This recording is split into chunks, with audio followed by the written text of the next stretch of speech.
well as tri-zone automatic climate control. Now with the new styling of the Avalon, they changed the grille a little bit. It's now a little bit bigger, and they also changed the turn signals as well. It certainly looks a lot more like the new Camry, in my opinion. Now here goes the key fob design for the vehicle. It's your typical Toyota Smart Key. You have your remote keyless entry, your lock, unlock. To release your trunk is right here, and then you have your panic button. Now this color is known as the Midnight Black Metallic. It also does have Smart Key access on the driver's door and the front passenger door. And it comes with a full-on black leather interior. You have your power driver's seat with power recline and power lumbar, and a power thigh extension as well.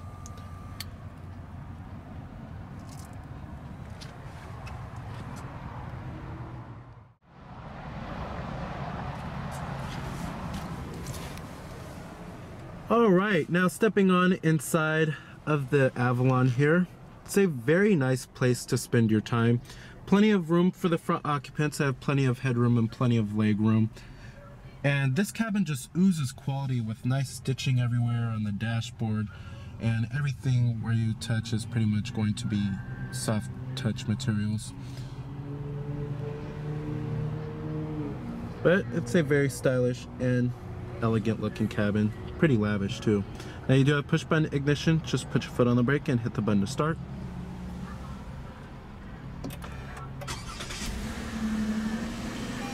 And what you're hearing there is your base engine, which is a 3.5 liter V6. There's also a hybrid available, which comes with a 4-cylinder engine.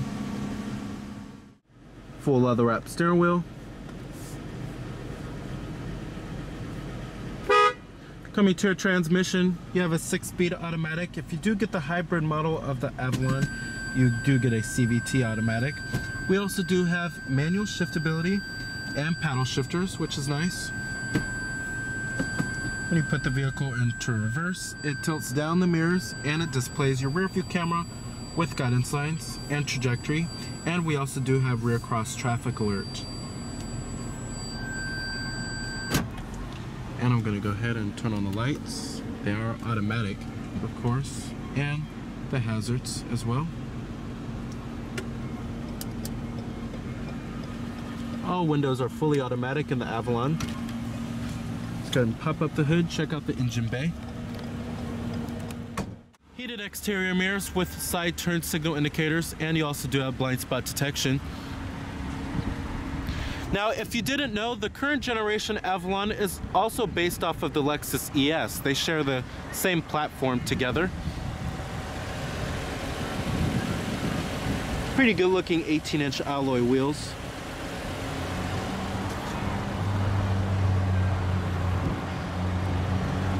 Coming up front, you have HID headlights with LED daytime running lights.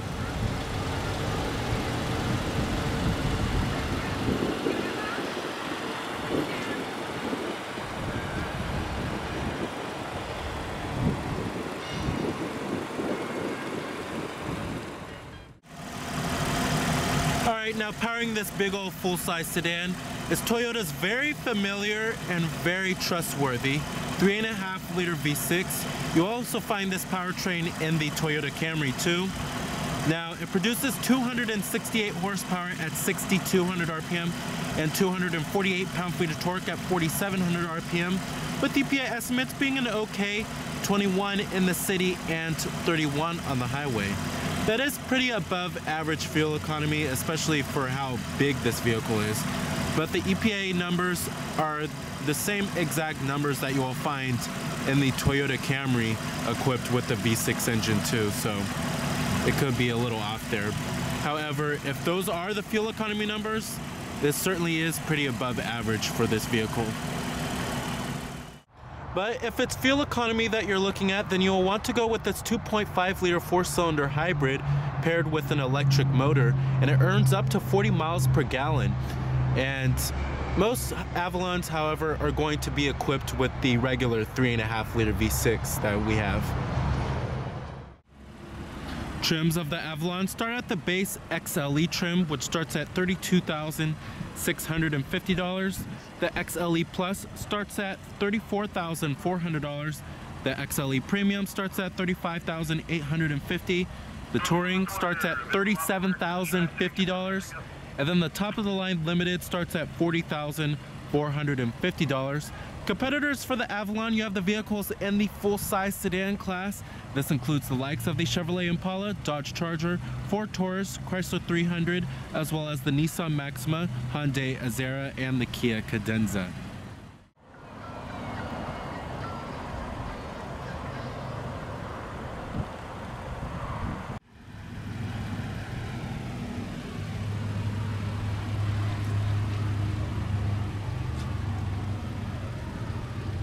Total vehicle price, you're looking at $42,010 for this particular one. Like I said, EPA estimates are 21 city, 31 highway. Coming up top, we also do have a shark fin antenna, rear window defroster, of course. Coming to the rear of the vehicle, you will find LED taillights. They have been slightly refreshed. They have a more smoked out design to them.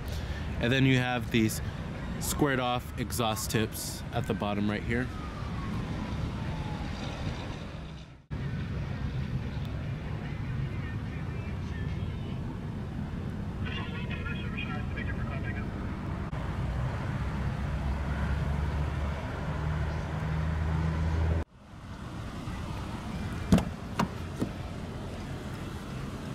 All of your basic powered features: power windows, power door locks, power mirrors, memory seat settings for 2 people, chrome interior door handles.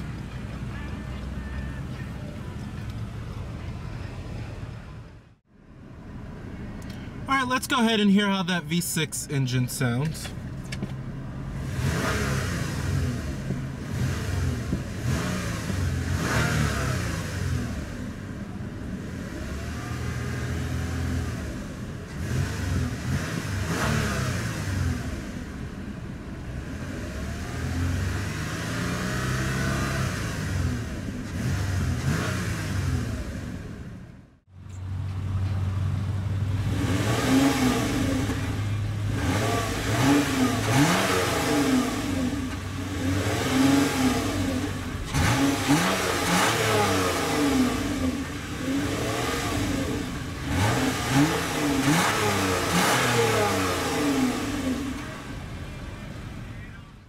Now, build quality and materials are quite impressive inside of the Avalon here, and certainly have a Lexus-like level of quality. Now, if you are looking at the Lexus ES, the Avalon certainly makes a great alternative to that vehicle, and you will find nice stitching everywhere inside of here, soft touch materials on the mid door panel, upper door panel, armrest, dashboard, everywhere you pretty much touch is going to be soft to the touch.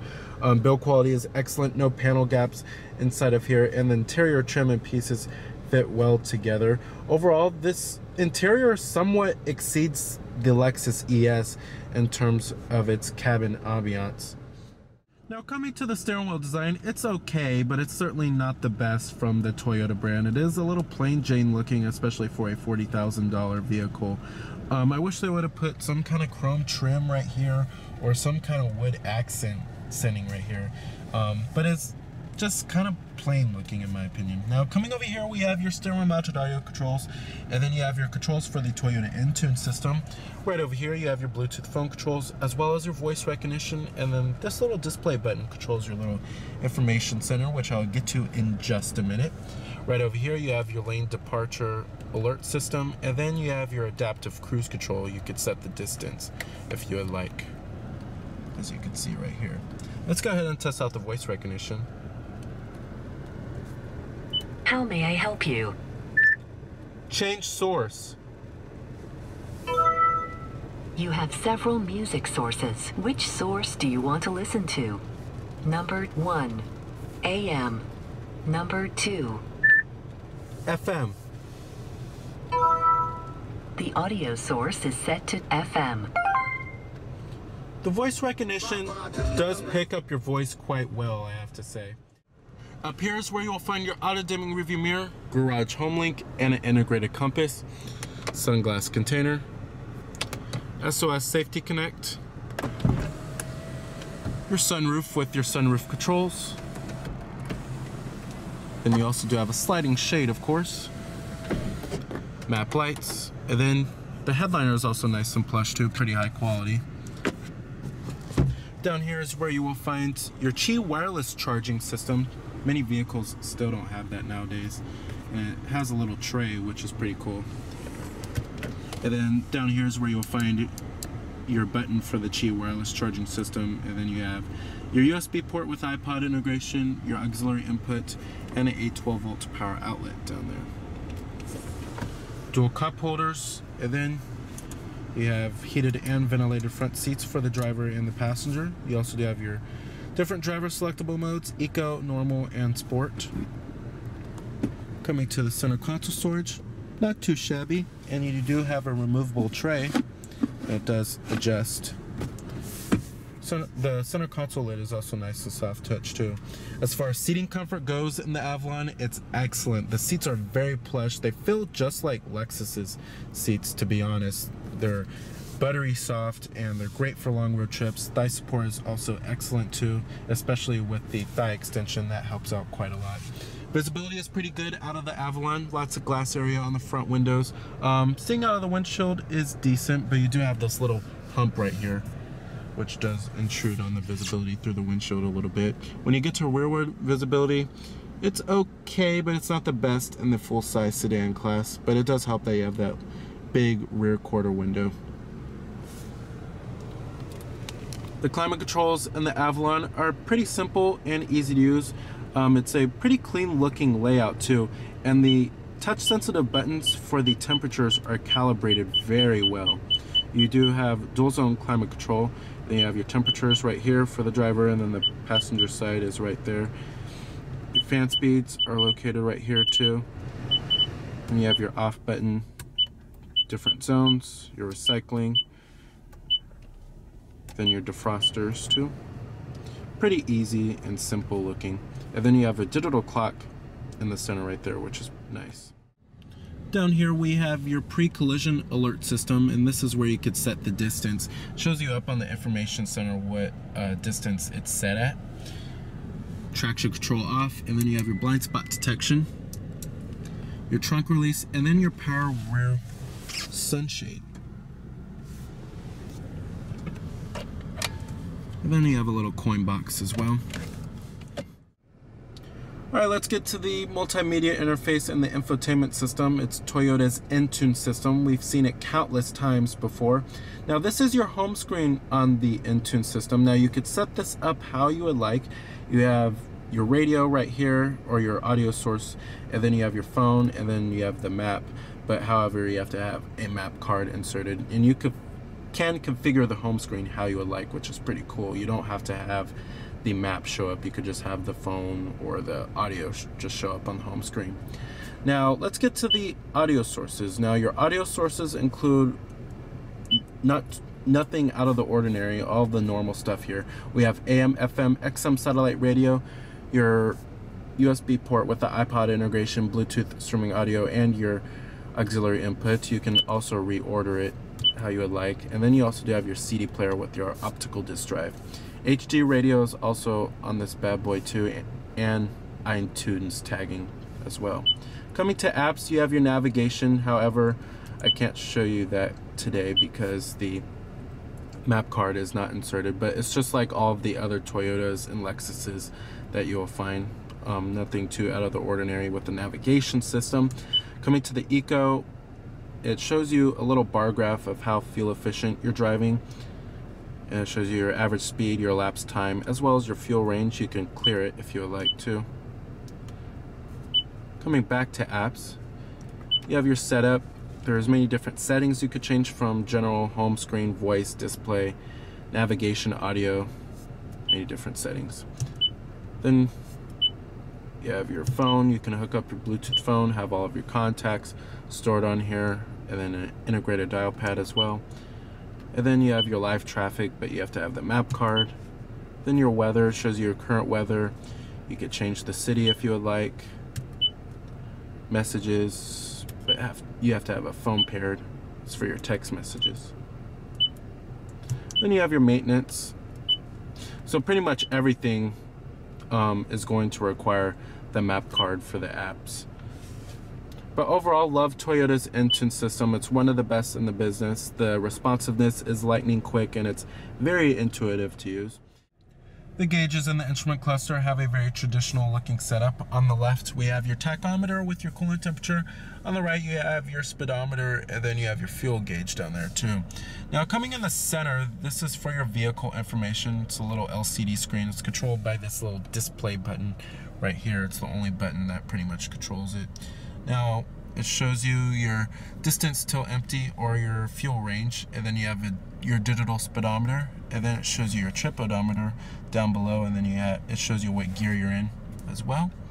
Over here you have your current fuel economy, and then your average fuel economy data. You can reset it, and then your time until rest, tire pressure monitoring system, and then it shows you if your lane departure alert is on or off. Then you have your adaptive cruise control. Then your eco drive level if you want that on or off. And then settings that you could change, but you have to hold the display button to select it. Overall, it's a pretty useful little LCD screen. It's not the most intuitive information center I've tested out, however. Now, we do have an 11-speaker JBL audio sound system in this car, and it's one of the best sound systems I've ever heard in a Toyota. The sound system has great bass, and the audio quality is very crisp and clear. I would certainly upgrade to the JBL audio sound system. Now, as far as the way the Avalon drives, this is certainly not the sports car of the full-size sedan class. That title belongs to the Nissan Maxima. However, it certainly does offer much more driver engagement than it did in years past. It certainly does not feel like the Japanese Buick sedan. And you can feel for where this vehicle is trying to go. The steering isn't numb and it's not vague, and it certainly does not feel like a rolling couch. With that being said, the ride quality is still pretty good and should be pretty good for most consumers. However, for the traditional Avalon buyer, the ride quality may be too firm. However, I think the Avalon certainly has a pretty good balance between good ride comfort and pretty good handling too. All right, and I'm gonna go ahead and shut down the vehicle. Let's go ahead and check out the rest of the car. Build quality and materials do follow through in the rear of the Avalon. You still have nice stitching everywhere and soft touch panels too. Now, sitting back here in the Avalon, it's a very comfortable experience. The seats are very comfortable, still nice and plush, just like the front seats. And I would certainly take a long road trip on this vehicle, especially in the back of the Avalon here. The rear headrests are also adjustable, except for this one, the middle seat. Now, 3 adults should certainly feel very comfortable back here. There's plenty of space and room. And you also do have your rear center armrest with cup holders. And then you have a ski trunk pass-through right there. And then you have your dual map pockets, rear air vents, and then you have automatic climate control back here, which is nice. And then you have heated seats for the left side as well as the right side. And then down there is where you will find a 12-volt power outlet. Then you have your map lights, of course. All right. Now, the Avalon does have a pretty large trunk, I have to say. However, if you do